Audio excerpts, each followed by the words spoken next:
Vandeham Shri Guruho Shriuta Padakamalam Shri Gurum Vaishnavamscha Shri Rupam Sagrajatam Sahaganaragutam Sajeev Sadvaitam Savadutam Parijana Sahitam Krishna Chaitanya Devam Shri Radha Krishna Padam Sahaganalalita Shri Vishakamitamscha He Krishna Karuna Sindhu Dinabandhu Jagapate Gopesha Gopika Kanta Radha Kanta Namostute Tapta Kanchana Gaurangi Radhe Vrindavaneshwari Vrishabhanu Sute Devi Pranamami Haripriya Vancha Kalpatarubhyascha Kripa Sindhubhya Evacha Paditanam Pavanebhyo Vaishnavebhyo Namo Namo Om Vishnupadaya Krishna Presthaya Bhutale Srimate Bhaktivedanta Swaminiti Namane Namaste Saraswati Deve Gauravani Pracharine Nirvishesha Shunyavadi Paschyata Deshatari Jai Shri Krishna Chaitanya Prabhu Nityananda Shri Advaita Gadadara Shri Vasadi Gauravakta Vrinda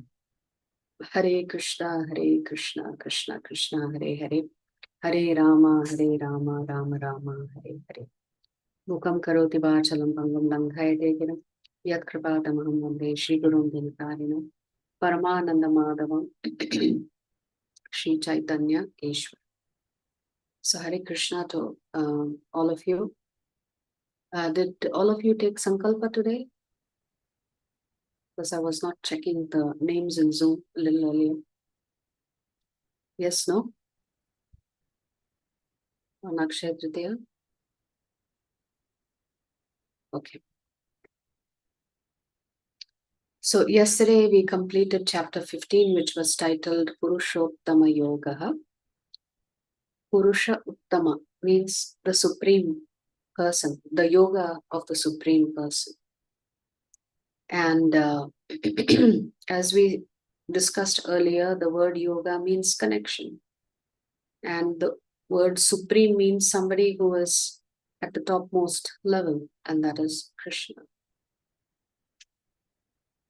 So Krishna begins the 15th chapter by using the analogy of a upside down banyan tree to describe that this upside down banyan tree is the material world, which is just a reflection of the spiritual world. So that means the material world has no substance because everything is temporary and it's going to get destroyed at some point in time. So Krishna is saying those who understand him, they become wise and they will achieve perfection. So when Mother Yashoda finds out that her son has been stealing butter and being practically naughty, she thinks, I have to discipline my son. My son is out of control. If he grows up in this way, what will happen to him? He will not have a good quality life. Who will marry him? Like this, Mother Yashoda was also worried about the Lord. Of course, she did not know it was the Lord. To her, it was just a little baby. But still, Mother Yashoda thought, I have to be firm with Krishna. He's a pretty wayward child. But here, the Lord is referencing to himself as Purushottama. Yes, you can forget all of my naughtiness and mischievousness in Vrindavan, but you need to remember that I am the Supreme Lord. That's what the Lord is saying at the end of this chapter. The word used for banyan tree is Ashwatha. Ashwatha literally means that which will not be here tomorrow. Now, if you've ever seen a banyan tree, it's a pretty strong tree. It's not something that can just be toppled over easily. But literally the word Ashwatha means that which is not going to be here tomorrow. That means this is temporary. Even a large tree is temporary. So everything that we see in the reflection is temporary. but we are caught up with the temporary. And we began our session by looking at the difference between the home and a hotel. The home is permanent for us. That's where all our loved ones are. And the hotel is temporary. But if you keep trying to continue your life in a temporary place, then that's not very intelligent. So at some point in time, we have to check out of this hotel, and we'll be kicked out of the hotel also. We can never stay permanently in the hotel. But then it's just that at one point in time, we may have a luxurious room. At another point, we may not have a luxurious room. 1 minute we are in 5-star hotel. Next minute we are in Oyo rooms or something like that. So Krishna is asking us to realign our vision by remembering that this hotel is not permanent. We are there just for a flash of a second. So we should not try to make ourselves very comfortable here. Because we have to leave this body. So that's why Krishna says that's not very intelligent. So how do you develop this detachment? Krishna says through, first of all, the correct designation, by becoming attached to Krishna and becoming detached from Maya Devi, and by stopping this need to dominate matter. So Krishna then gives us examples of how he's maintaining everything, our body, the material universes, everything, the planets, the moon, the sun, the fire of digestion, everything Krishna is managing for us.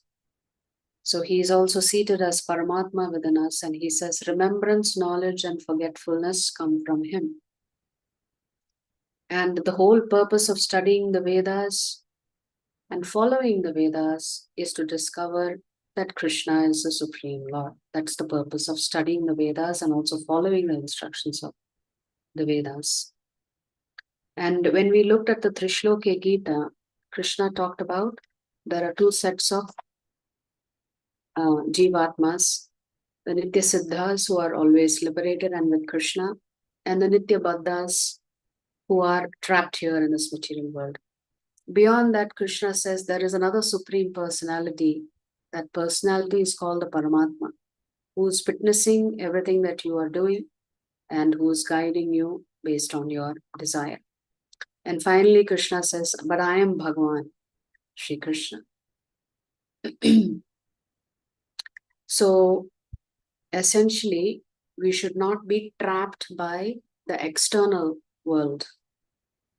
We should be focused on the internal world, because in is the only way out, actually. So our only qualification is that we have to have a desire to get attached to Krishna. And we have to give up all the other things that are temporary. So Krishna is telling us how much he's taking care of us.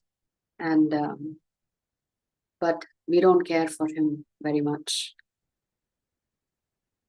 When Krishna dances with the gopis in Vrindavan, the gopis, there is a verse that says that the gopis become exhausted.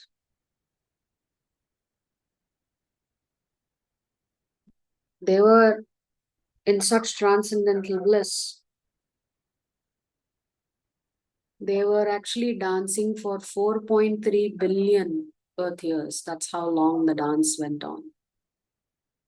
The rasa dance. Krishna can expand time. So it is said, one whole night of Brahma, they danced. One night of Brahma is 4.3 billion solar years. Similarly, Krishna can also contract time. So we all have heard of Badrinath, very holy place, a holy dham, where the Lord resides eternally. So there was one old gentleman who wanted to visit Badrikashram, and he was not sure whether he would make it or not, because he had been traveling from the south, and he thought, time is running out. Let me at least go take darshan before I die. But then Badrikashram is not exactly an easy place to get to. You have to climb up to the higher altitude, 6 months of snow, and then 6 months, maybe a few months of the year, you can actually go take darshan.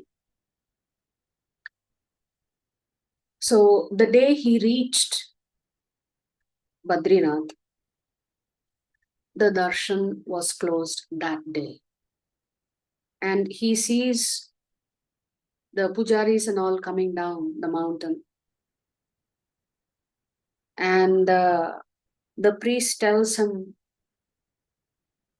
you know, winter time is going to start soon.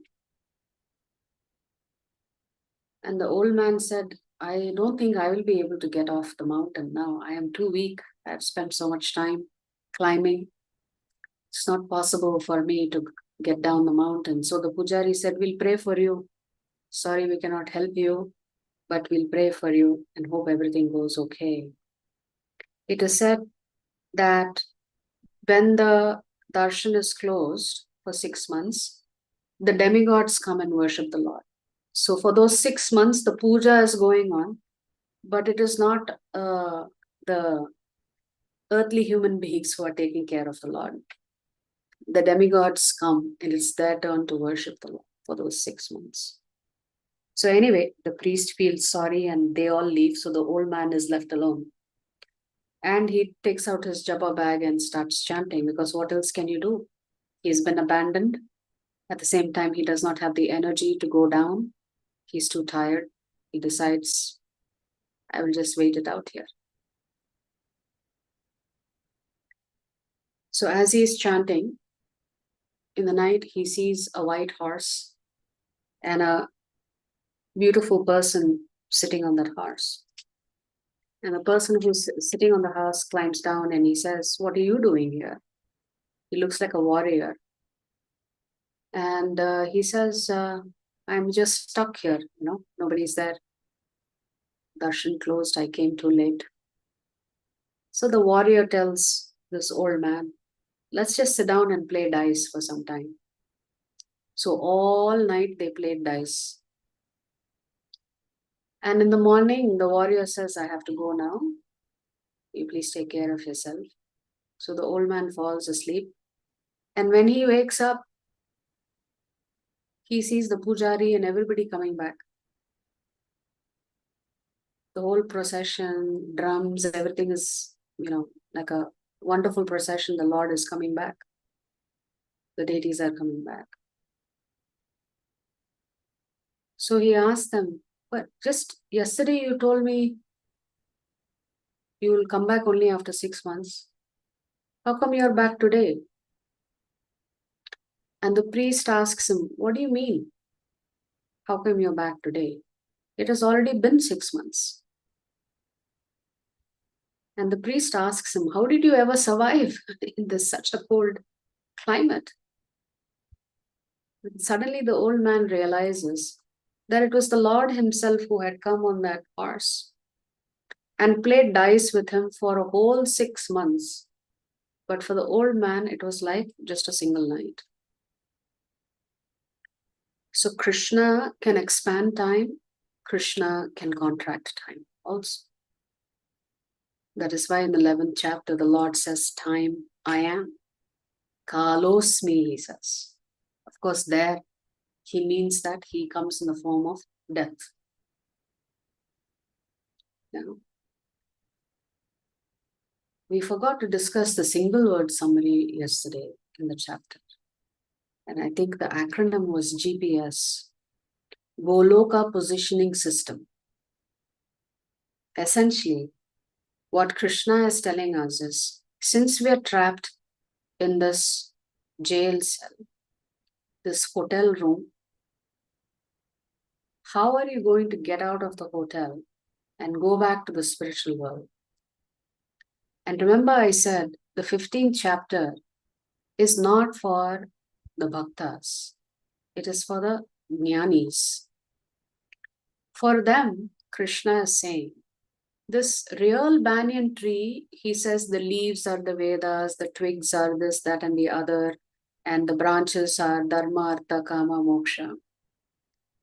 So Krishna is telling you how you can go back to the spiritual world simply by following the Vedic scriptures until you reach the real root of the spiritual world.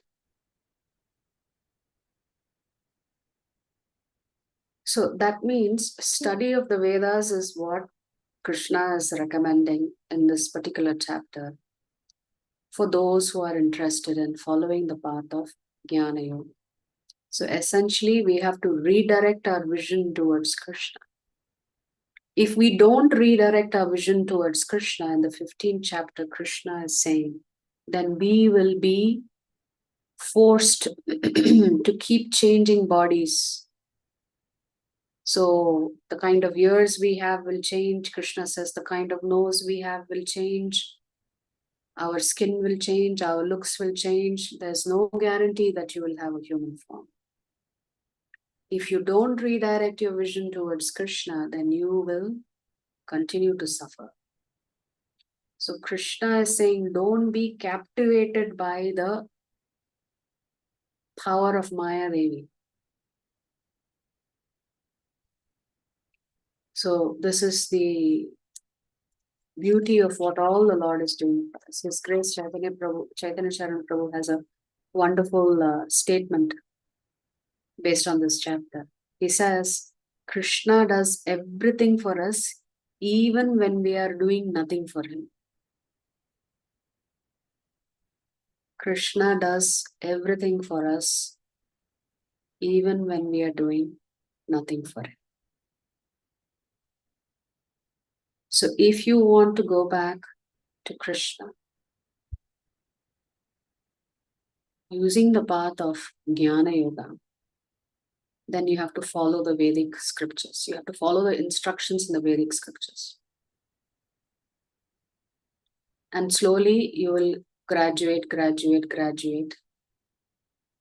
And finally, maybe one day you'll go back to Krishna.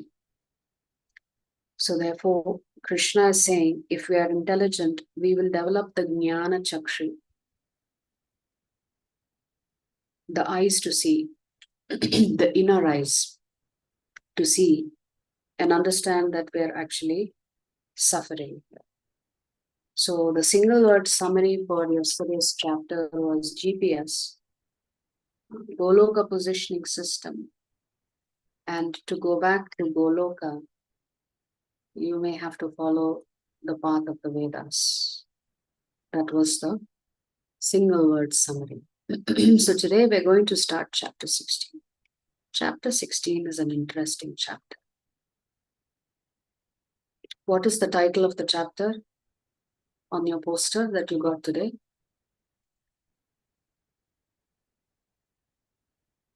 Daivasura Sampad Vibhaga Yoga. Krishna is saying, I'm there as Paramatma within you in the 13th chapter.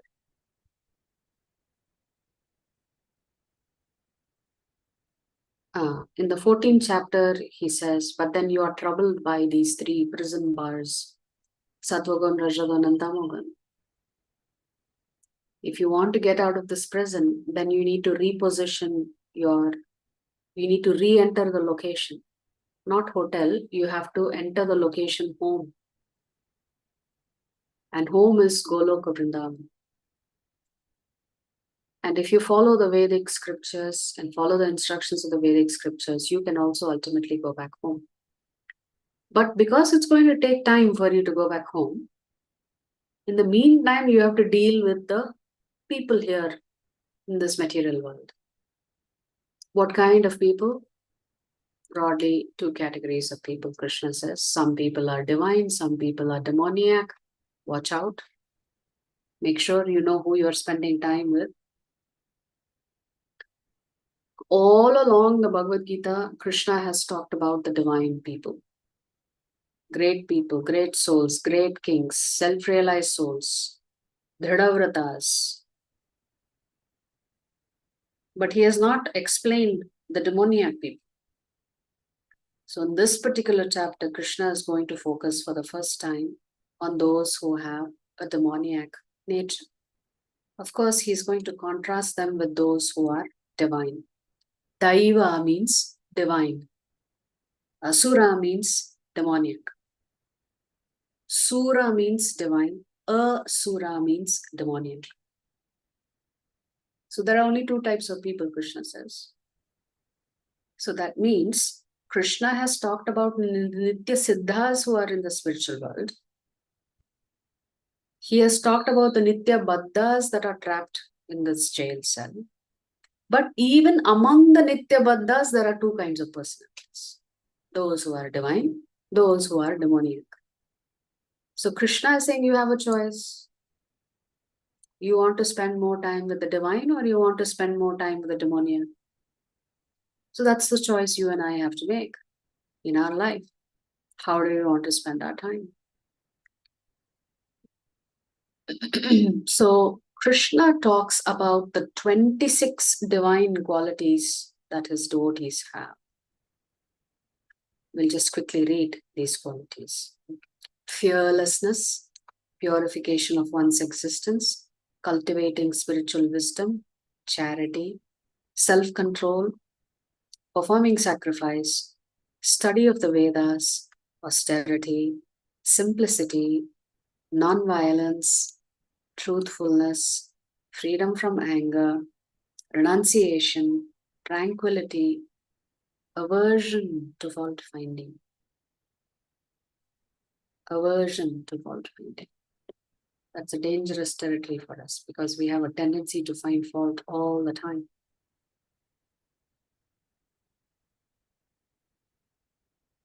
So one day, there was one person who was always in the habit of finding fault. Something or the other was wrong with somebody, something, somewhere, someplace, etc. So when this person died, he goes to Yamaraj and he protests. He tells Yamaraj, no, I'm still so young. Now, why are you taking me with you? I still have a long life to live. And he pleads with Yamaraj and he tells Yamaraj, just give me some more time. But Yamaraj says, I can't give you more time. You've collected so much sins simply by finding fault. If you really don't want to die, then you have to do some tapasya. Some punishment you have to take. So the young man says, okay, tell me what punishment. I'm ready to take that punishment. So Yamaraj says, here is a mountain of insects. You have to eat all of them, one by one. And the young man said, what? I can't eat such a huge mountain of insects. So Yamaraj said, then I guess your choice is clear. You have to give up your life. So the young man says, no, there's got to be some other way. So Yamaraj says, okay, you go sit under a palm tree. You drink a glass of milk. People will think you're an alcoholic and you're drinking alcohol. So everybody will curse you. They will comment about how useless you are.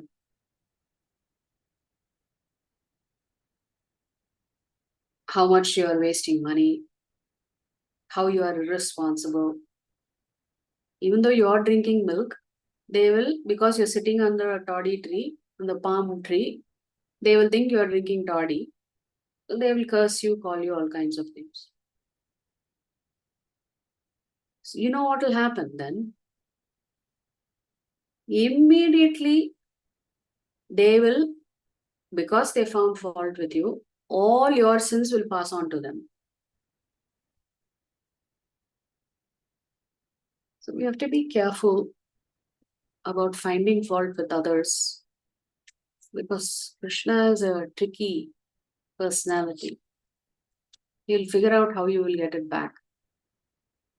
Yeah. So finding fault is something we should avoid doing.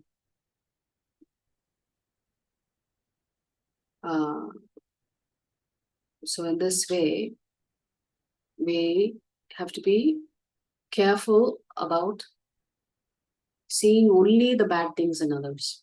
So Krishna is saying his devotees do not find faults. They have compassion for all beings. They do not think anything belongs to them. That's what freedom from covetousness means. They are gentle, they are modest, they are determined, they have the right amount of energy, they are very forgiving, they are strong. No matter what happens, personal circumstances, they stay strong internally. They are clean. Again, Krishna is mentioning freedom from envy and freedom from the desire to have honor. So if you want to cultivate divine qualities, how will you do that? We have something simple that is called the ABCD formula. The first thing is you have to stay, or rather spend time with divine people, with people who have good qualities, who are daivic in nature. So association of other devotees is very, very important, because just like you can catch a cold from somebody who's carrying the virus, similarly, you can become a devotee simply by hanging out with other devotees. Eventually, you will also start chanting. You will also become a Krishna Premi. B is for studying our scriptures, our books, Bhagavad Gita, Bhagavatam, because that will help you understand the purpose of life so that you don't waste your time anymore. That's very important. C is for chanting. By constantly chanting the Hare Krishna Mahamantra, all of your sins are removed and your mind will eventually become purified and come under your control. And then D is for two things: worshipping Krishna, so deity worship, and also changing your diet, making sure you're honoring prasadam every day. Prasadam also purifies your consciousness and your senses will be controlled.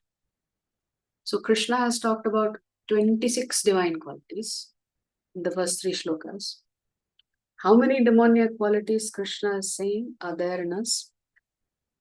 6. Pride, arrogance, conceit, anger, harshness, and ignorance. So, divine qualities are a long list. Demoniac qualities, these 6.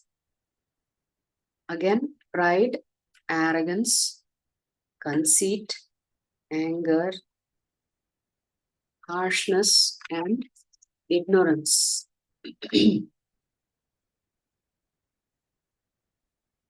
So, what is Krishna saying in Shloka 5? Daivi sampad vimokshaya nibandhaya surimata mashuchas sampadam daivim abhijatosi pandava. The transcendental qualities are conducive to liberation, whereas the demoniac qualities make for bondage. Do not worry, O son of Pandu, for you are born with the divine qualities. So Krishna is saying, what is the difference between cultivating the divine qualities in you and feeding the demon within you? Is that if you cultivate divine qualities, it prepares you to get ready for liberation. In the sense, these qualities are necessary if you are looking for moksha. But if you have a lot of demoniac qualities in you, then Krishna says, then certainly you cannot be free. You will be bound through the process of transmigration of the soul. Right? In the Samudra Manthan, how does Krishna trick the Asuras? At first, he gave them the tail and the daivas were on the side of the mouth of the snake. The asuras thought, oh, why they should get the mouth? We want the mouth. So they ended up on the side of the mouth, and then if all the poison and everything is emitting. So you can understand that the asuras are always jealous. They always think somebody is doing something wrong to us, and therefore they take preemptive measures, it is called. So essentially, Krishna is saying you focus on developing your divine qualities. And the easiest way to do that is through the ABCD process.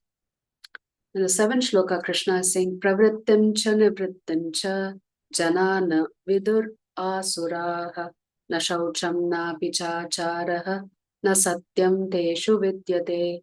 Those who are demoniac do not know what is to be done and what is not to be done. Neither cleanliness nor proper behavior nor truth is found in them. So now Krishna is going to focus on the demoniac. They really cannot discriminate between right and wrong. Cleanliness is not something that they are fond of, nor do they engage themselves in proper behavior. They certainly don't know how to speak the truth, right? So this is the problem with cultivating or developing demoniac qualities. So in that sense, we have to look at the 4 pillars of dharma. If we don't develop divine qualities, then not only will we degrade, but society will also degrade.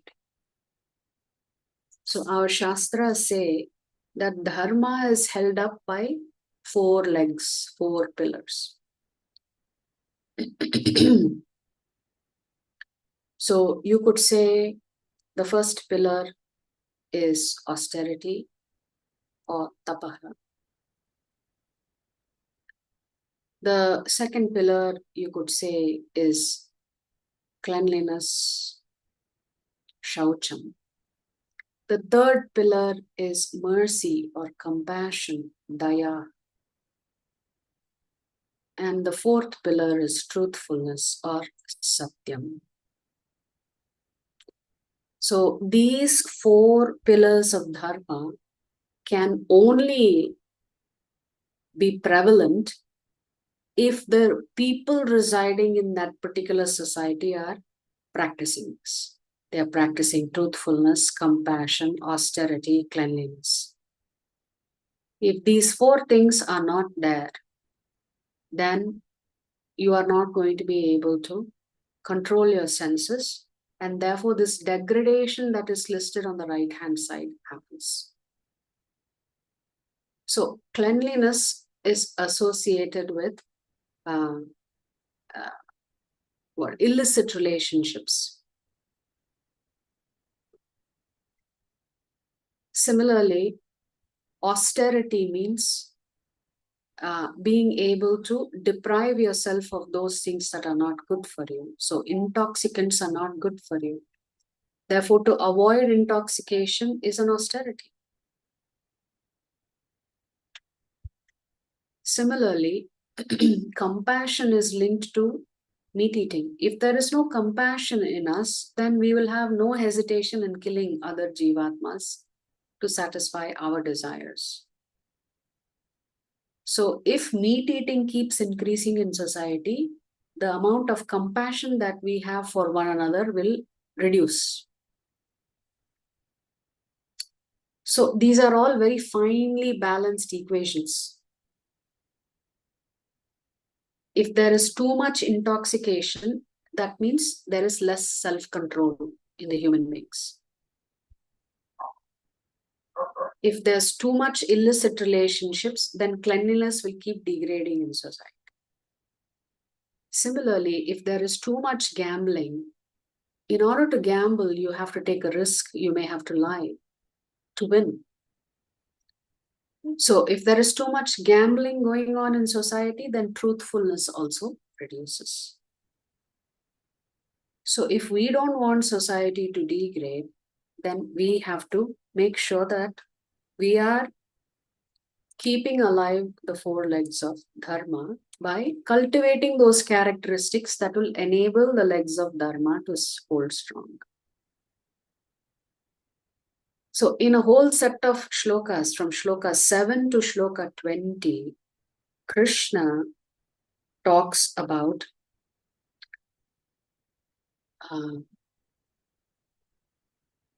the nature of the demoniac people.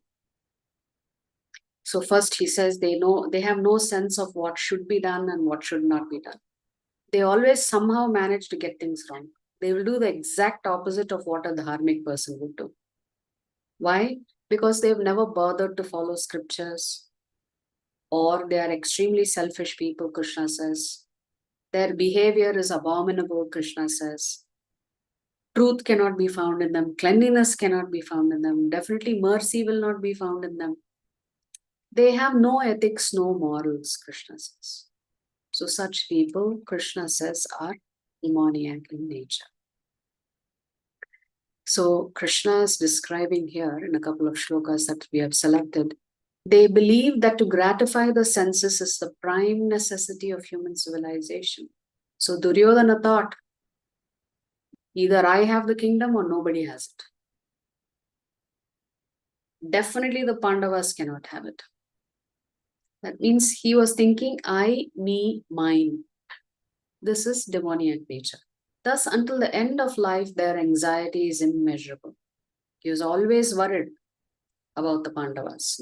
Bound by a network of hundreds of thousands of desires and absorbed in lust and anger, they secure money by illegal means for sense gratification.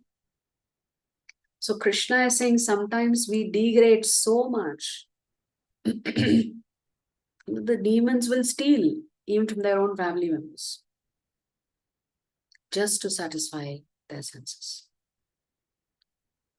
In the 18th shloka, the Lord is saying, bewildered by false ego, strength, pride, lust, and anger, the demons become envious of the Supreme Personality of Godhead, who is situated in their own bodies and in the bodies of others, and blaspheme against the real religion.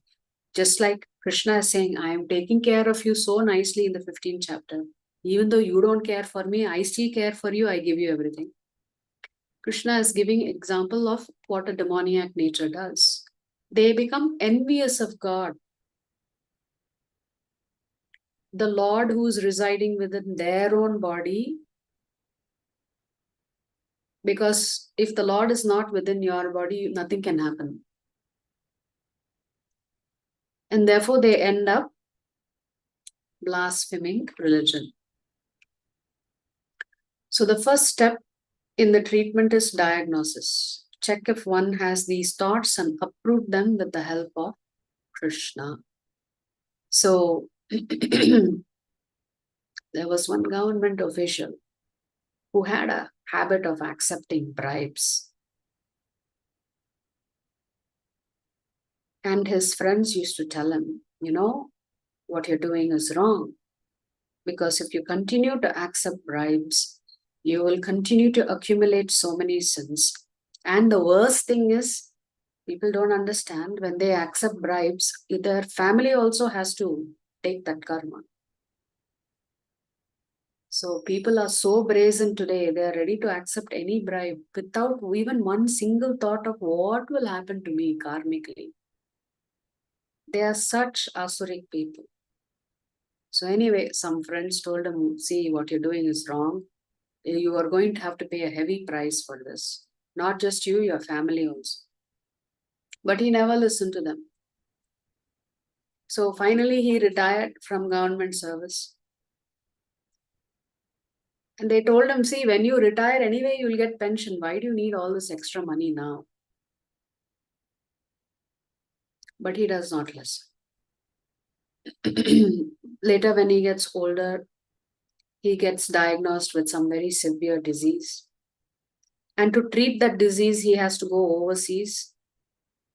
And it was a very, very expensive treatment.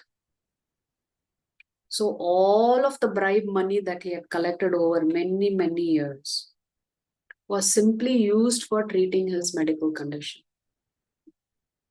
His friends told him, see, we told you, right, not to accept bribes. Why did you accept bribes? Now look at your condition.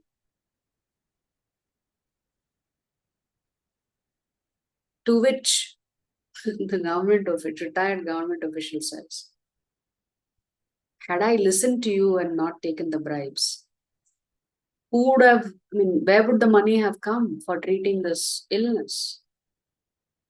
Who would have paid for my surgery? It's a good thing that I took the bribe, because now at least I'm able to pay for the surgery.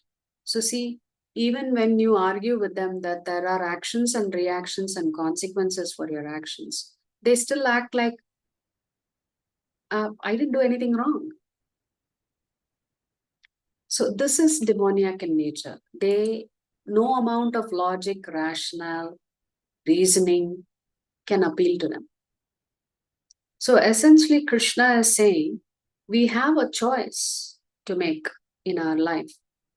Do we want to follow the dharmic path, or do we want to follow the adharmic path, or do we end up trying to do a little bit of this and a little bit of that and thinking everything will work out in the end? Krishna is saying the choice is yours, but the gates to hell are your lust, anger, and greed. So Krishna says, Trividham narakasyedam dwaram nashanam atmanah kamah krodas tatha lobha tasmade tatrayam tyajet. There are 3 gates leading to this hell. So remember, the whole chapter is about demoniac people. What is going to lead you to hell? Your lust, your anger, and greed. Therefore, Krishna is advising us, every sane man should give these up. Because if you don't give up your lust, your anger, and your greed, Krishna says, you are going to hell. Your consciousness is going to degrade.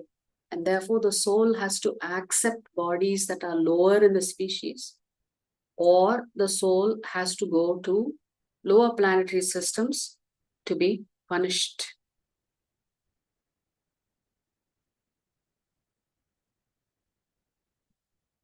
So the 3 gates to hell are lust, anger, and greed. So Krishna is saying, control this, be careful.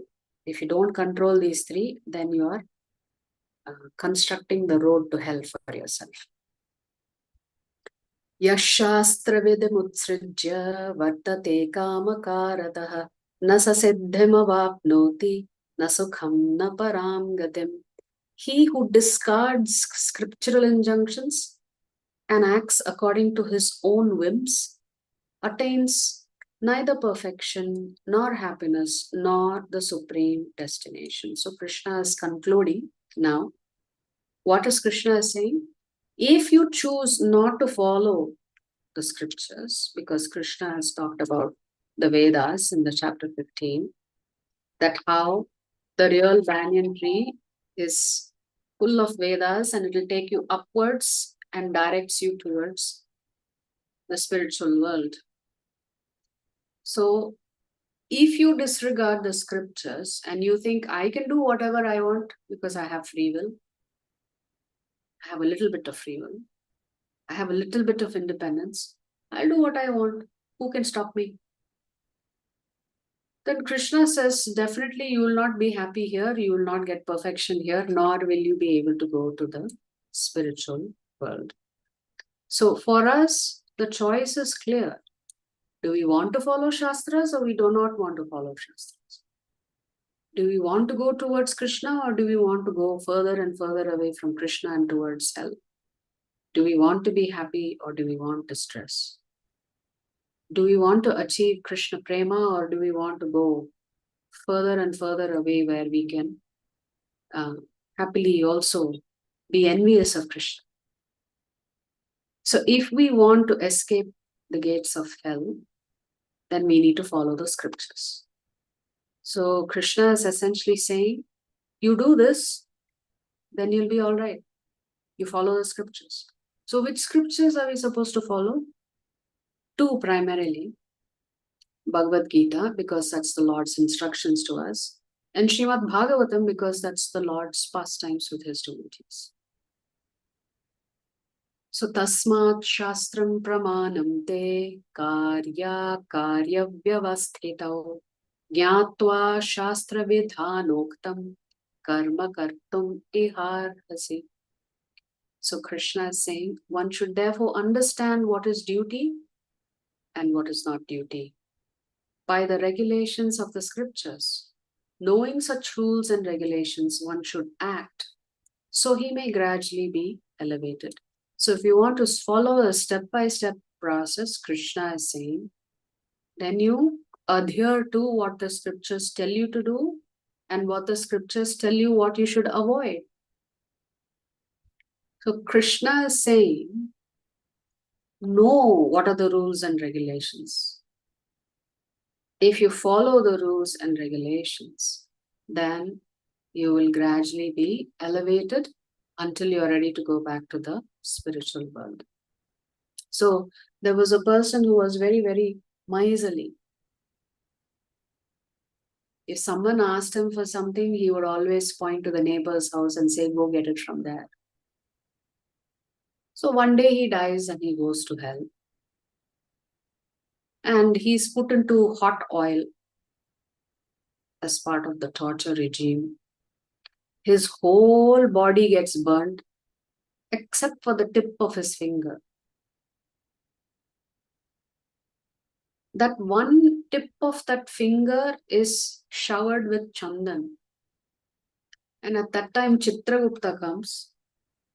And this man asks Chitragupta, yeah, why my whole body got burnt, but this little piece of this finger, you are showering it with the chandan. And so to which Chitragupta says, you know why? At least that tip of the finger was pointing towards dharmic people who would actually give in charity because you were so conjuice. So in a way, your finger was worshipping those dharmic people. And therefore, the rest of your body was burnt in the hot oil. But the tip of the finger was spared. The minute this man understands that, he begs for forgiveness and he says, please, please, please, I will, whatever you say, I will do. Please give me back my old body. I will go. I've learned my lesson. I will go.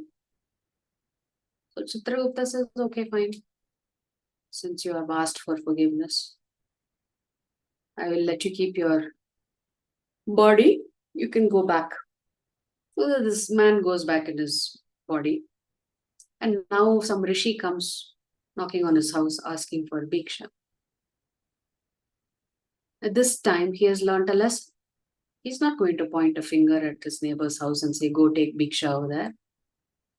He did one full pradakshina and said, that house over there, you go there, you take bhiksha from there.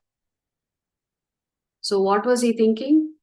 The tip of the finger got chandan. The rest of my body got hot oil.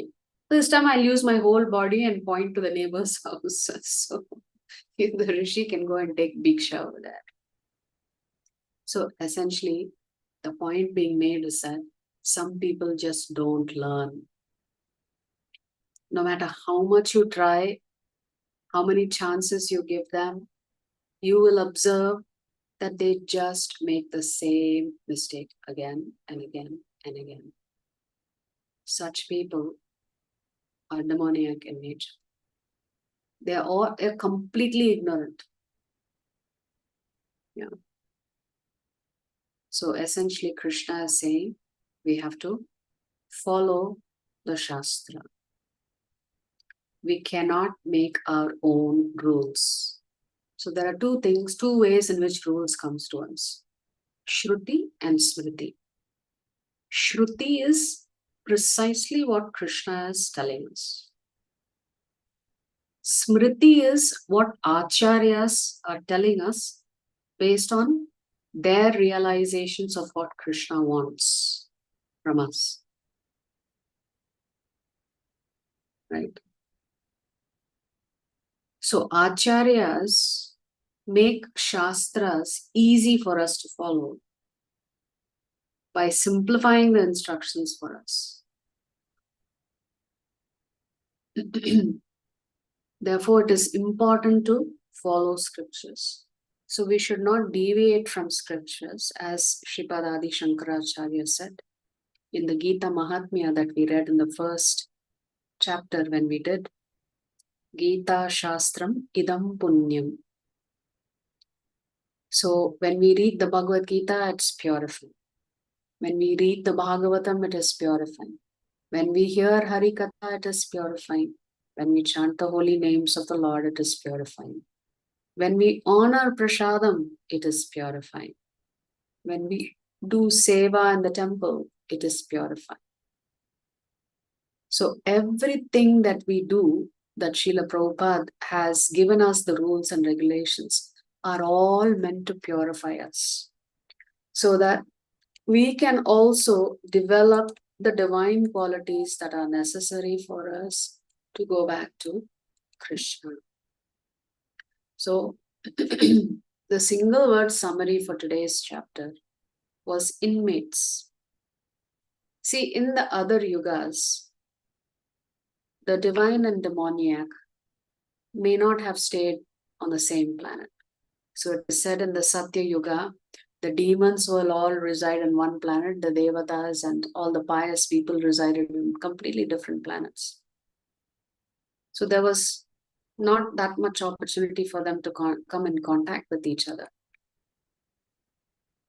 In Treta Yuga, the demons and demon and the daivas, which means the pious people and the impious people, resided on the same planet.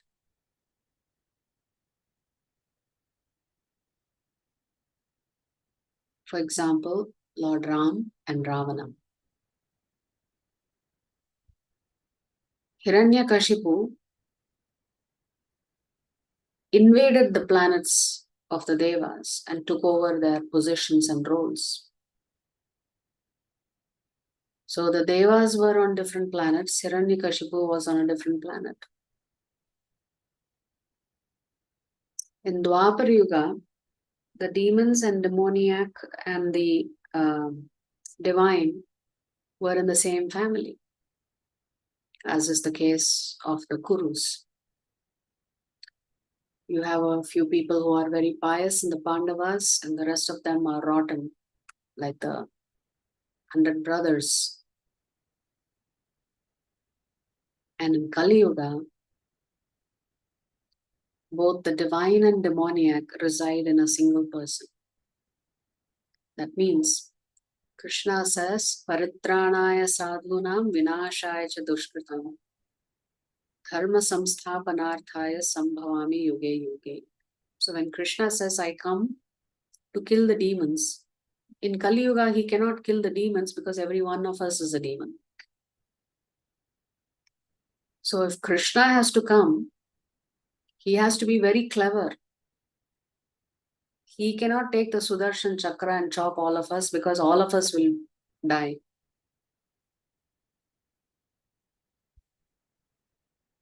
Therefore, Krishna comes as Sri Chaitanya Mahaprabhu.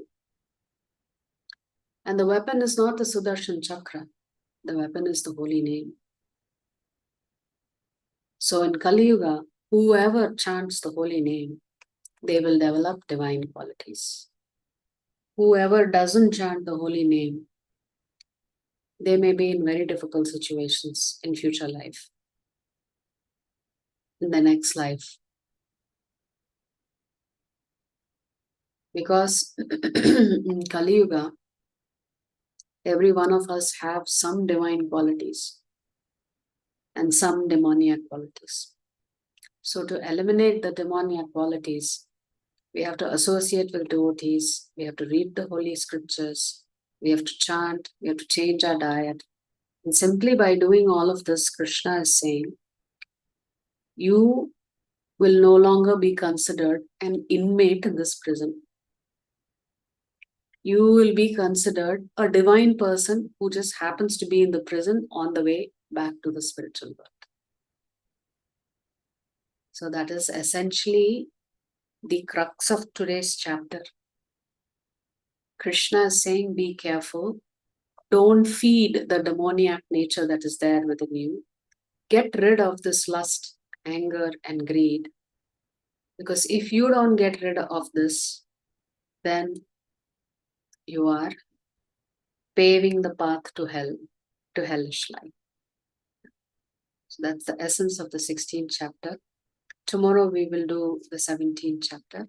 If there are any questions, I'm happy to put those questions now. I don't know how many of you took up the offer of taking Sankalpa today on the auspicious day of Akshaya Tritiya. I hope many of you joined us and took the Sankalpa. Okay. Are there any questions?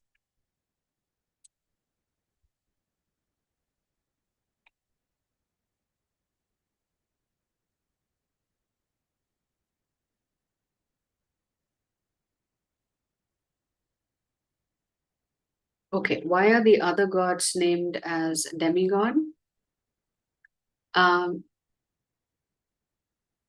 Demi means they are not full. They are gods because they have huge amount of power over us. So in that, they are also called Daivas because they are all devotees of Krishna actually. So from that standpoint, they are called Devatas because they are all very pious people. Are Shiva and Krishna the same? No, they are not the same. Lord Krishna is the Supreme Lord. Lord Shiva and Parvati are like our foster parents, you know. When Krishna sends us out of the spiritual world, he still makes sure we are nicely taken care of. So he gives us foster parents in the form of Lord Shiva and Maya Devi. So they oversee and take care of us until we are ready to go back to home. So Shiva and Krishna are not the same. But does Shiva come from Krishna? Yes, Shiva actually comes from Lord Vishnu. You could say Lord Vishnu and Lord Shiva are one and the same, but at the same time, they are also different. But Krishna and Shiva are not the same. This Shiva Tattva is a little difficult to understand. The way Lord Brahma explains in the Brahma Samhita how we can understand the difference between Lord Vishnu and Lord Shiva is that if Lord Vishnu is considered milk, then a souring agent has to be added to milk to make it curd. So if Vishnu is milk, Shiva is curd. Because Shiva comes in contact with Maya Devi. So when the milk comes in contact with the souring agent, it is no longer milk, it becomes curd. So that's a very simple way for you to understand the difference between Vishnu and Lord Shiva.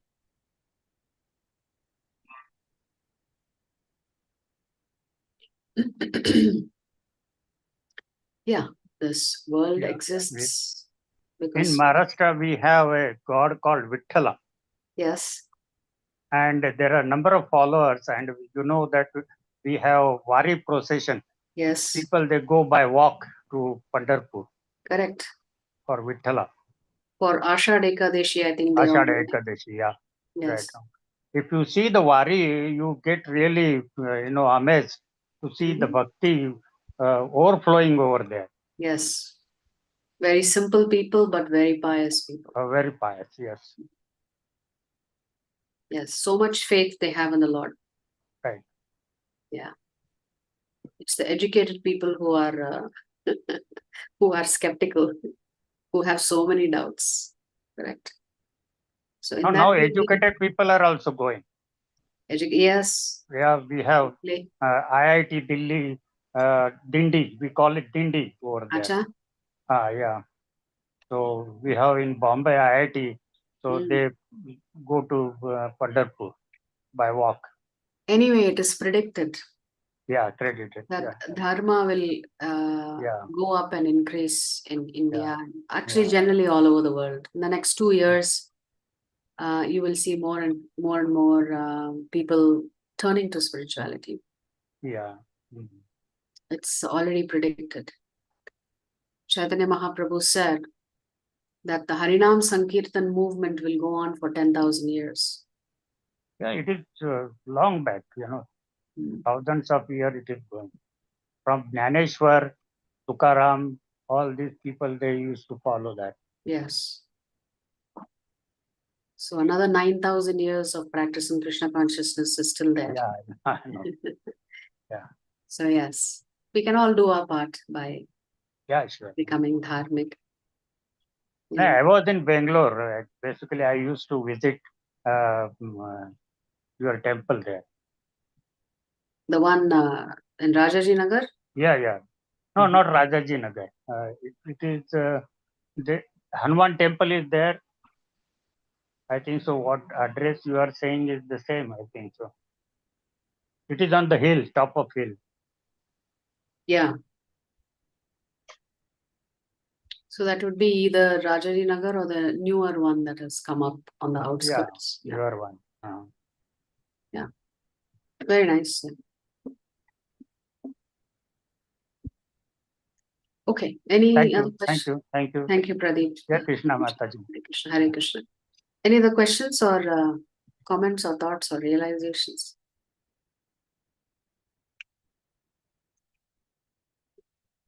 Okay. So we will see you tomorrow for chapter 17. We're going to come back to the topic of gunas again because Arjuna has a question. After hearing Krishna talk about the demoniac qualities, Arjuna has a doubt.